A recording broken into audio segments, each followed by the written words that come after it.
Hello students, how are you? Hope you're doing good. Today I'm back with another science chapter, the solar system. So let's start this chapter. Chapter number 12, the solar system. तो सबसे पहले देखते हैं chapter में हम पढ़ेंगे क्या क्या। इसमें हम पढ़ेंगे the solar system, moons and satellites, stars, earth, movement of earth, changing of seasons, festivals and the heavenly bodies. Now write one word for the only planet that has life. कौन से planet पर life possible है? सिर्फ अर्थ पर, तो we will write Earth. The largest planet, it is Jupiter. The planet with rings, it is Saturn. The red planet, Mars. Planet called the evening star, it is Venus.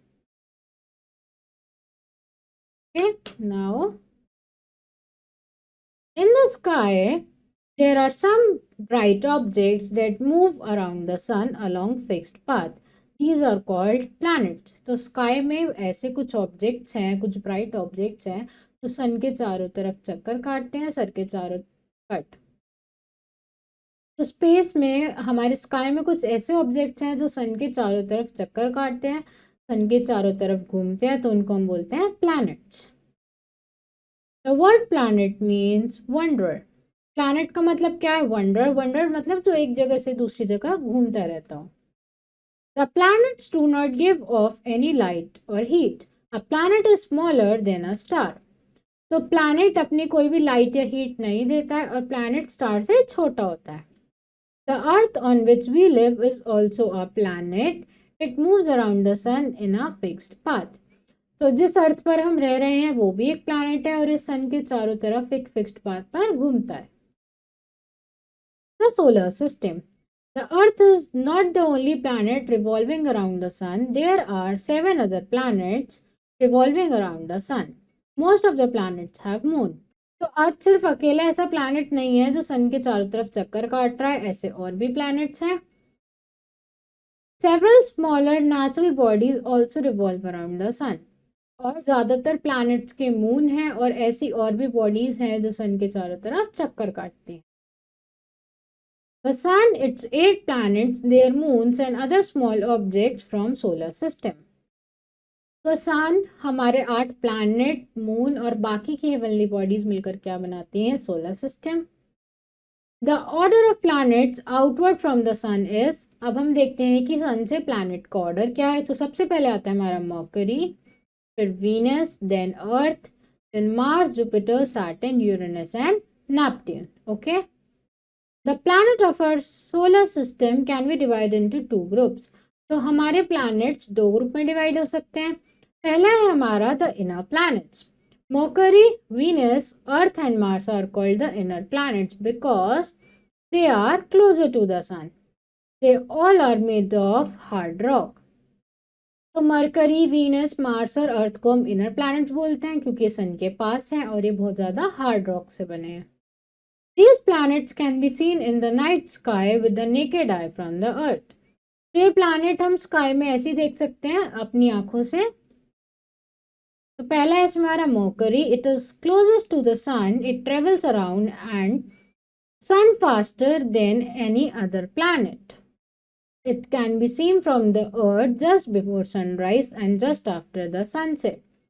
It is smaller than the earth. तो mercury सन के सबसे ज़्यादा पास है और क्या करता है? सारे प्लैनेट से जल्दी सन का चक्कर पूरा कर लेता है और हम इसको सुबह सनराइज से पहले या शाम को सनसेट के बाद इसको हम अपने स्काई में देख सकते हैं। Next is Venus. It is the hottest planet in the solar system. We can see it in the sky at night. It is the brightest object in the sky after the moon. तो Venus hottest planet है, हम इसको रात में देख सकते हैं और मून के बाद ये सबसे ज़्यादा ब्राइट है हमारे स्काई में। Venus is called morning and evening star. It is also called Earth's sister planet. तो वीनस को मॉर्निंग स्टार और इवनिंग स्टार बोलते हैं और हम इसको क्या बोलते हैं कि अर्थ की सिस्टर है। Next is earth. It is called the water planet because 3/4 of the earth has water. तो उसको वाटर प्लैनेट बोलते हैं क्योंकि इस पे ज़्यादा पानी है, 3/4 से भी ज़्यादा अर्थ पानी से कवर्ड है। The remaining 1/4 is covered by land. It is the only planet in the solar system known to have life. बाकी का 1/4 लैंड से कवर है और सोलर सिस्टम में ये अकेला ऐसा प्लैनेट है जिस पर लाइफ पॉसिबल है, जिस पर हम जिंदा रह सकते हैं। Next is Mars. It is called the red planet and appears slightly reddish in the night sky. It is a cold planet. Scientists believe that its pole get covered with ice in winter. तो red planet है, रात को में red colour का दिखता है और ये इतना ठंडा है कि साइंटिस्ट ये मानते हैं कि विंटर्स पर इसकी पोल्स पे बर्फ आती है। Next is the outer planet. Jupiter, Saturn, Uranus and Neptune are called outer planets because they are far away from the sun. Therefore, they are very cold. तो जुपिटर, सैटर्न, यूरेनस, नेपट्यून हम outer planet बोलते हैं क्योंकि ये सन से दूर हैं और क्योंकि ये सन से दूर हैं तो इन पर ठंड भी ज़्यादा होती है, ये ठंडे होते हैं। They are very big and are made up of gases. They are known as gas giants. These planets have many moons. तो गैसेस के बने हुए हैं, ठीक है, इसलिए हम इनको गैस जाइंट्स भी बोलते हैं और इनके बहुत सारे मून्स होते हैं। तो इसमें पहला है हमारा Jupiter. It is the largest planet. It is so large that all the other planets in the solar system could fit inside it. It is made up of gas. It shines brightly in night sky. तो Jupiter सबसे बड़ा planet है और इसके अंदर सारे planets fit हो सकते हैं। ये प्लैनेट इतना बड़ा है, ठीक है, और ये किससे मिलकर बना हुआ है? एयर या गैसेस से। Next is Saturn. It has magnificent set of large gleaming rings. Although all of the outer planets have rings, Saturn's rings are the most visible.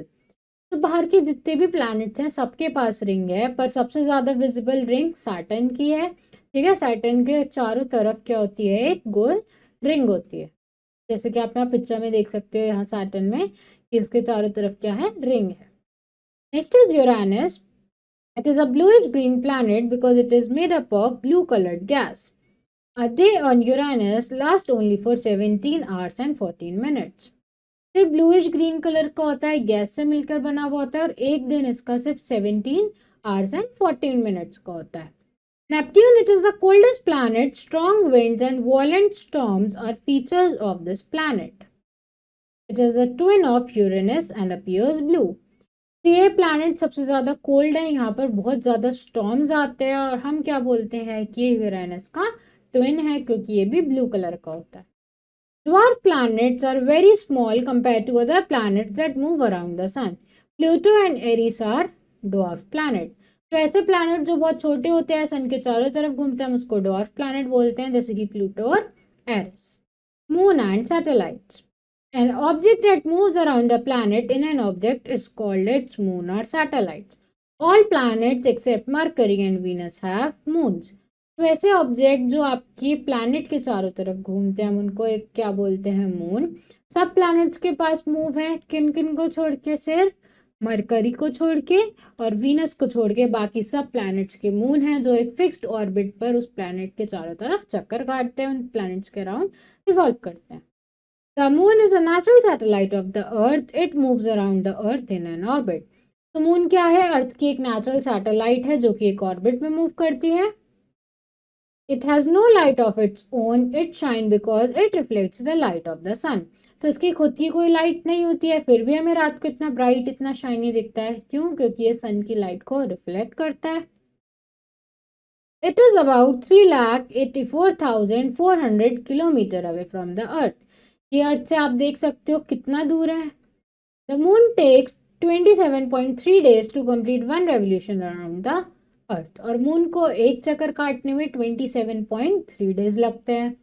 The moon does not have an atmosphere to protect it from extreme heat और cold. तो moon के पास ऐसा कोई atmosphere नहीं है जिससे ये अपने आप को बहुत ज़्यादा सर्दी या गर्मी से बचा सके। So the temperature on the moon can be as high as 100 degrees Celsius at noon and as low as -173 degrees Celsius at night. तो नून में यानी कि दोपहर के टाइम इसका टेम्परेचर 100 डिग्री सेल्सियस जितना ज़्यादा हो सकता है और रात में -170 डिग्री सेल्सियस जितना कम हो सकता है। नेक्स्ट है stars. A star is a huge ball of hot gases. It emits its own light and heat. तो स्टार क्या है? बहुत बड़ी बॉल है हॉट गैसेस का, इसकी अपनी लाइट होती है और अपनी हीट होती है। However, we cannot feel their heat as they are very far from the earth. पर हमें इनकी हीट इसलिए फील नहीं होती है क्योंकि अर्थ से बहुत ज़्यादा दूर हैं। This is also the reason that they appear very small to us. और इसी की वजह से, बहुत दूर होने की वजह से हमें बहुत छोटे छोटे दिखते हैं, अदरवाइज ये बहुत बड़े हैं। On a clear night, we can see countless twinkling stars in the sky. तो जब रात क्या होती है, बिल्कुल क्लियर होती है, स्काई बिल्कुल क्लियर होता है, तो हमें बहुत सारे ट्विंकलिंग स्टार्स दिखते हैं। Next is constellation. Group of stars are called constellation. They have been given different names such as Leo, Ursa Major, Scorpio, Orion etcetera. तो जब स्टार्स मिलकर एक ग्रुप बना लेते हैं तो हम उसको कॉन्स्टेलेशन बोलते हैं, और इनके अलग अलग हमने नाम भी दिए हुए हैं, है ना। जैसे आप पिक्चर में देख सकते हो कि लियो कैसा दिखता है, अर्सा मेजर कैसा दिखता है, स्कॉर्पियो कैसा दिखता है, और ओरियन कैसा दिखता है। Yeah. Now, the Earth. The Earth on which we live is a beautiful planet. It has land, water, and air. It has plains, hills, mountains, and valleys. But it has not always been like this. तो जिस planet अर्थ पर हम रहते हैं वो कितना beautiful है। यहाँ पर एयर है, लैंड है, वाटर है, माउंटेन्स हैं, हिल्स हैं, प्लेन्स हैं, है ना। पर अर्थ हमेशा से ऐसा नहीं था। Scientists believe that the Earth started as a large ball of dust and burning gases. Scientist ये मानते हैं कि अर्थ पहले क्या था, एक बहुत बड़ी बॉल थी डस्ट और गैसेस की। It kept on spinning. As it spun around for millions of years, its outer surface became cold and hard. Some of the hot gases escaped while some were trapped inside. So the outer surface of the earth is hard, but the inside has molten material. तो scientist क्या believe करते हैं कि जो हमारी अर्थ थी वो पहले गैसेस का ही एक बॉल थी, पर अर्थ जब घूम रही थी और जब अपने एक्सिस पर स्पिन कर रही थी तो वो घूमती गई और उसका बाहर का सरफेस बहुत हार्ड हो गया और अंदर से वो अभी भी सॉफ्ट है, मोल्टन स्टेट में है। और कुछ गैसेस अर्थ से एस्केप हो गई और कुछ अर्थ के सरफेस पर ट्रैप हो गई। Our earth is made up of 3 layers. The outermost layer is called the crust. तो हमारी अर्थ 3 लेयर की बनी हुई है, जिसमें आउटर मोस्ट लेयर को हम क्या बोलते हैं? Crust. In which we live, it consist mostly of solid rocks like granite and basalt. The crust supports life on Earth. तो हम कहाँ पर रहते हैं? क्रस्ट पर रहते हैं। क्रस्ट पर हमें अलग अलग तरह के स्टोन देखने को मिलती है, जैसे ग्रेनाइट और बेसल्ट। और लाइफ सिर्फ इसी लेयर पर पॉसिबल है, क्रस्ट पर पॉसिबल है अर्थ पर। The middle layer is called mental. It is a thick layer of rocks rich with iron and magnesium. तो बीच की लेयर को हम क्या बोलते हैं? मेंटल, जो कि आयरन और मैग्नीशियम में रिच है। The mantle is so hot that the rock melts into a thick liquid. Below the mantle lies the innermost layer of the earth called the core. हमारी मेंटल इतनी गर्म है कि अगर हम उसमें कोई पत्थर भी डाल दे तो वो भी उसमें पिघल के मोल्टन स्टेट में आ जाएगा। और मेंटल के नीचे वाली लेयर को हम क्या बोलते हैं? Core. It is made up of iron and निकल. The inner part of the core is solid while the outer part is liquid. तो कोर किससे मिलकर बनी हुई है? आयरन और निकल से। इसका बाहर का पार्ट क्या है? लिक्विड है, मोल्टन स्टेट में है, पर अंदर का पार्ट सॉलिड है। Sometimes the hot molten rock oozes out from cracks within the crust in the form of volcano. The hot molten rock is called lava. तो कई बार क्या होता है, जो हॉट मोल्टन है, जो अर्थ के अंदर काफी टाइम से दबा हुआ है, ये क्रैक से बाहर आ जाता है, ये लावा बाहर आ जाता है थ्रू वोल्केनोज। हमने सुना है ना, वोल्केनो इरप्ट हो गए, वोल्केनो फट गए, तो उसका मतलब वो लावा अंदर से बाहर आ जाता है। और इसको हम बोलते हैं, जो ये हॉट मोल्टन रॉक है जो बाहर आ रहा है, इसी को हम लावा बोलते हैं। आप यहाँ पिक्चर में भी देख सकते हो स्ट्रक्चर ऑफ अर्थ में कि आपकी अंदर कैसी है, कोर, फिर एक आउटर लेयर है, फिर एक और लेयर है, फिर एंड में क्रस्ट है। ठीक है। Next is movement of the earth. The earth has 2 movements, rotation and revolution. तो अर्थ की 2 मूवमेंट होती हैं, रोटेशन और revolution. First one is rotation. The spinning of the earth around its own axis is called rotation. It takes about 24 hours to complete one rotation, moving from west to east direction. तो अर्थ जब अपनी खुद की axis पर spin करता है, हम उसको क्या बोलते हैं? रोटेशन। और ये कितना टाइम लेता है? 24 आवर्स। और कौन सी डायरेक्शन में मूव करता है? हमने अभी पढ़ा था वेस्ट टू ईस्ट, रोटेशन हमेशा कौन सी डायरेक्शन में होगी, west to east. The Earth's axis is also slightly tilted. The rotation of the Earth causes day and night. तो जो अर्थ की एक्सिस है थोड़ी सी टेढ़ी है यानी टिल्टेड है और इसी की वजह से डे और नाइट कॉज होते हैं. Rotation causes day and night. Next is rotation. The earth also moves around the sun. The movement of the earth around the sun is called revolution. तो अर्थ सन के चारों तरफ भी घूमती है, उसको हम क्या बोलते हैं, revolution. It takes 365 days and 6 hours to complete one revolution. और एक revolution को complete करने में 365 days और 6 hours लगते. Now, changing of seasons. The revolution of the earth causes changes in season. The earth remains tilted on its axis. तो अर्थ के revolution की वजह से season में change आता है. अर्थ क्या करती है, अपनी एक्सिस पर tilted रहती है यानी थोड़ी टेढ़ी रहती है. As the earth moves around the sun, the tilt causes the sun rays to fall more directly on either the northern hemisphere or the southern hemisphere, depending on the earth's position. तो क्योंकि अर्थ थोड़ी सी tilted रहती है, या तो इसके northern hemisphere में या साउदर्न हेमिस्फेयर में क्या होगा, अर्थ की डायरेक्ट रेज पड़ेंगी. क्योंकि अर्थ की एक्सिस टिल्टेड रहती है तो सन की रेज इस पर डायरेक्ट पड़ती है, तो नॉर्दर्न हेमिस्फेयर में या साउदर्न हेमिस्फेयर में. The hemisphere which is tilted towards the sun gets direct sun rays, so it is warmer and has summer. The other half has winter. These situations change within 6 months. जिस side पर सन की direct rays पड़ रही है वहां पर summer होगा और जिस साइड पर रेज नहीं पड़ रही है वहां पर विंटर होगा. और ये कंडीशन हर 6 महीने में चेंज होती है. जहां पर पहले समर था वहां विंटर आ जाएगा, जहां विंटर था वहां समर हो जाएगा. Autumn comes between summer and winter, and spring comes between winter and summer. These two seasons are neither very cold nor very hot. तो ऐसा भी टाइम आता है समर और विंटर के बीच में जो कि ऑटम और स्प्रिंग होता है, जहाँ ज़्यादा गर्मी भी नहीं होती और ज़्यादा सर्दी भी नहीं होती है. टेम्परेचर मॉडरेट रहता है यानी कि ठीक ठीक रहता है. Festivals and the heavenly body. Some festivals related to heavenly bodies either celebrated depending on appearance of the moon. तो कुछ फेस्टिवल हेवनली बॉडीज की वजह से ही सेलिब्रेट किए जाते हैं, जैसे कि ईद तब मनाते हैं जब चांद दिखता है. This is because Islamic calendar is based on phases of the moon. क्योंकि Islamic calendar phases of the moon के बेसिस पर है. Many Indian festival are link to the seasons. Baisakhi, Bihu, Lohri and Pongal are some example. तो कुछ ऐसे festival हैं जो कि सीजन से लिंक्ड हैं, जैसे कि Pongal, Bihu, Lohri. The days of the week in the Indian calendar are named after the planets and the sun. तो जो हमारे डेज हैं, वीक में जितने डेज होते हैं उनको भी प्लैनेट और सन के रेफरेंस में ही नेम किया गया है, उन्हीं को देखकर नेम किया गया है. Now right one word for the following. Now the smallest planet in the solar system. So answer will be Mercury.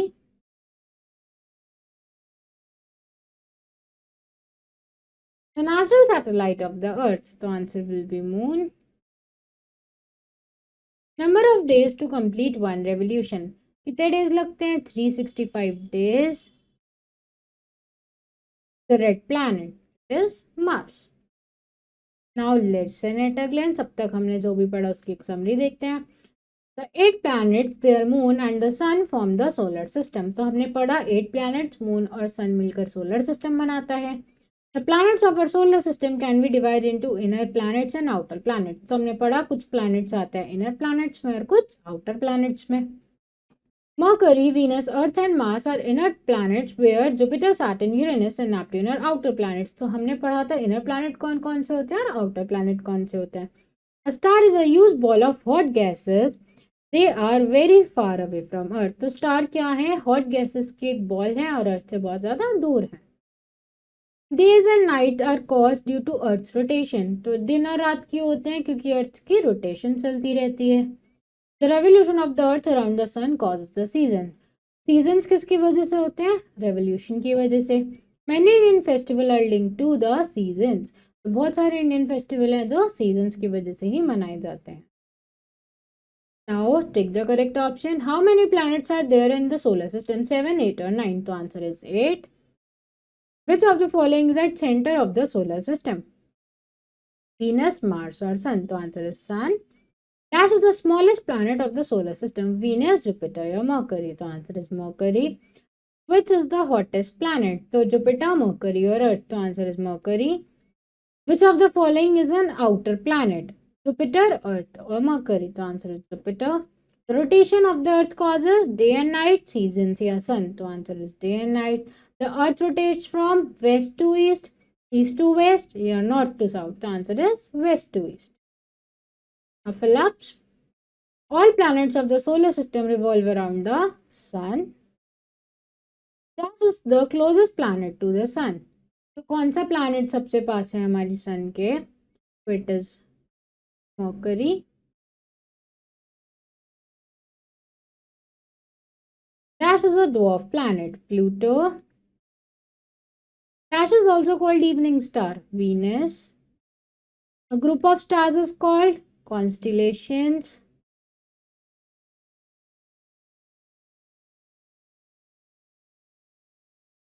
The outermost layer of the earth is crust. Earth completes one revolution in 365 and 1/4 days. Now true false. All the planets of the solar system revolve around the sun in different paths. This is true. The Earth is the closest planet to the sun. This is false. Mercury is the farthest planet from the sun. This is false. Uranus is called the blue planet. This is true. Satellites are a group of stars. This is false. The core is the hottest part of the Earth. This is true. Evening star.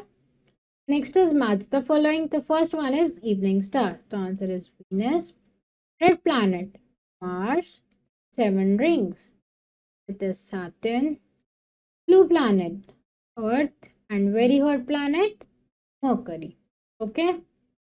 So class, that's all for today. I hope you understood all the concepts. Rest of the exercise you have to do yourself. And now we will meet in our next video. Thank you everyone.